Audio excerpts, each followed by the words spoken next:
Hello, I'm Seth. I'm editor-in-chief of Forbidden Origins Comics, and I'm here to talk about The Last of Us, particularly why Joel sucks and why that's okay. So I wasn't going to make a Last of Us video. I didn't really want to make a Last of Us video. I'm seeing a lot of hot takes, or I'm just seeing a lot of people talking about it, and it's annoying, so I'm just going to ramble for a bit. In particular, we're going back to the was Joel right discourse. Joel is a good dad, Joel's a great father discourse, which always bugged the shit out of me. And to get this out of the way, the reason I didn't want to talk about The Last of Us is because the creator is a Zionist, and the second game is based off of his feelings towards Palestinians, and that's why the game is about universal hatred. That's why I really didn't want to talk about it. What I'm about to say is not reflective of other team members. There are people, particularly in the queer community, especially within Forbidden Origins, that finds a lot of comfort in The Last of Us, so I'm not here to attack that. I'm just here to talk about Joel and my feelings about him. So I'm definitely not a The Last of Us 2 fan. I'm one of those people that thought the original game ended on such a high note and it was supposed to be a one and done. So when The Last of Us Part 2 was announced, I wasn't really excited playing the game. I thought it dragged. It's too long. The themes were kind of disgusting and bad. How it wanted me to feel about Joel, I didn't really jive with. So there's like a lot of The Last of Us 2 I don't like. In part, it's the fact that it's called Part 2. First game has been retroactively retitled Part 1. Part of the reason I dislike the retitling or the new titles is because it implies that they're both in conversation with each other. Like Part 1 is the first part of the conversation, Part 2 is the second. They are not.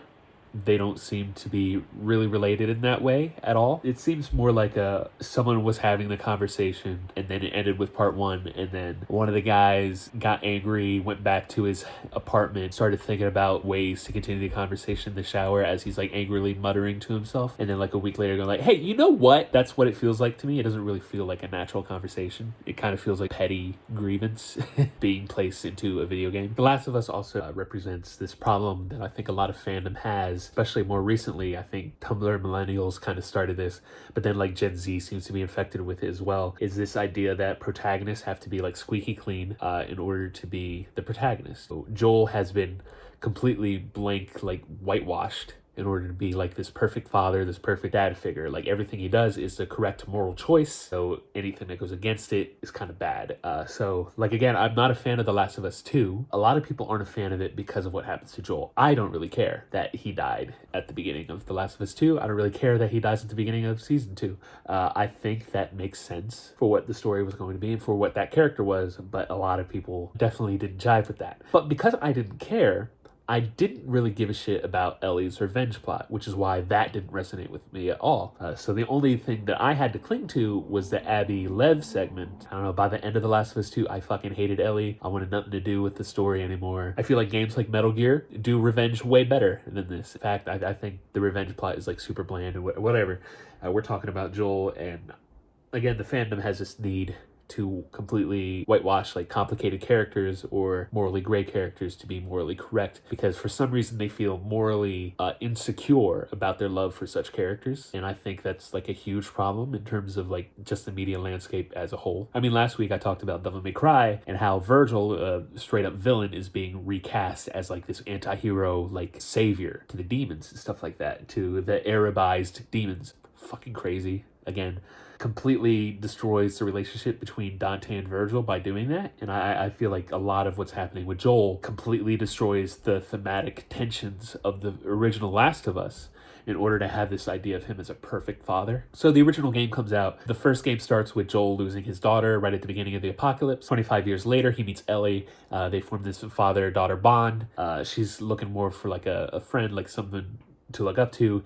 He's looking for a replacement for his daughter. He doesn't quite know it until the very end of the game, where he takes Ellie to the Fireflies because she's immune. They can make a cure out of her, but she has to die for it. He takes it upon himself to basically wipe out that entire section of the Fireflies and ensure that there's no cure for humanity, just so he can feel that love for his daughter. Fantastic. It's morally gray. Like, would you let this child die to save humanity? The creators at the time, like being interviewed, and that includes Neil Druckmann, but he wasn't the sole creator of The Last of Us. He was like a co-creator and a co-writer for the original. They were talking about it and they were saying like, hey, we want people to be split on this. We want people to go like, well, if she dies, then humanity will survive. But also, if she was my daughter, I would kill humanity to save her.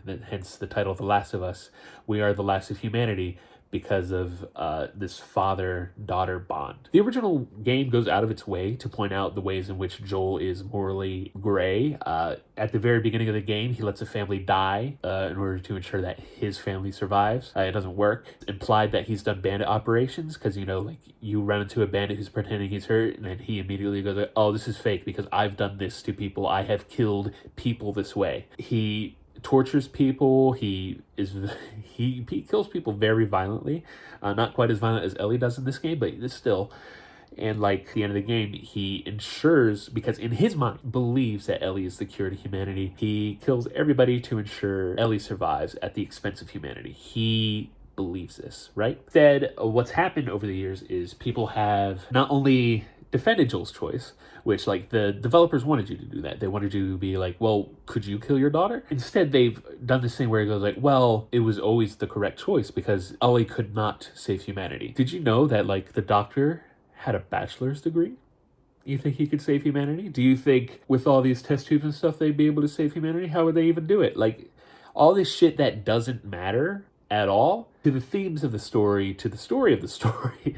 Like, all that shit doesn't matter, but people need Joel to have done this and be, like, morally pure. And it's frustrating because it seems like people want a worse version of the Last of Us story just so they can have their, like, fan fiction relationship between Ellie and Joel not feel as incongruent to the way as depicted in the video game. Then you see this with The Last of Us 2, like, continuing because, and this is where I have a problem with the fact that it's called Part 1 and Part 2, the developer wanted to tell the story about universal hatred because he was thinking about Palestinians and wanted to murder them.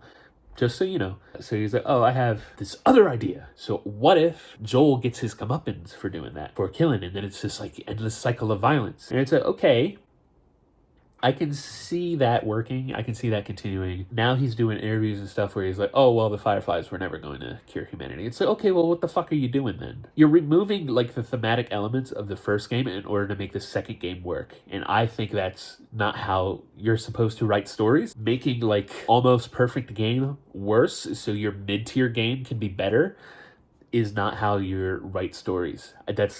Personally, I think that's a bad idea. And then a few years after that, the TV show comes out, and then they cast Joel as Pedro Pascal, who is this beloved Hollywood actor. He seems like a pretty cool guy, pro-Palestine as well. But then, because it's him as the main character, and because they know where The Last of Us 2 is going, they soften his character a bit more. He is less monstrous as like video game Joel. He is more stoic. He doesn't talk as much as video game Joel. There's more like softness to him. He doesn't quite do the things that, you know, he does in the games. And there's also this element of the TV show where like they are seeding in more aspects of that. Oh, well, the Fireflies, they couldn't have made a cure. What makes you think they could have made a cure? They're just a bunch of incompetent weirdos. Did you know the one guy doesn't have anything beyond a bachelor's degree?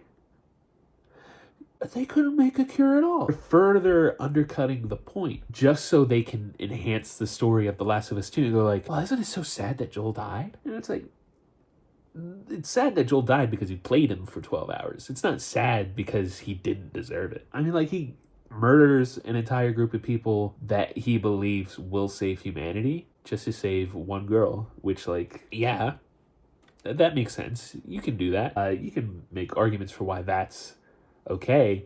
What you can't do is like completely remove the thematic element of it and go like, well, they wouldn't have saved humanity anyway. Because then it just becomes, well, he is saving a little girl from evil idiots. Again, completely ruining Joel as a character. He was interesting because he was a monster, but he had like the soft spot for Ellie, but now he's just a good guy because he saved Ellie from a group of incompetent scientists that were just going to murder her for no reason. Anyway, that's what I feel about The Last of Us and Joel as a character. I think a lot of people want him to be a worse character just so they can feel better about themselves. That's a hot take for you. Anyway, I'm Seth, the Topless Editor-in-Chief of Forbidden Origins Comics. Join our Discord if you want to talk in a comment. Like, comment, subscribe to OrigiNation Media, all that jazz, and have a good day.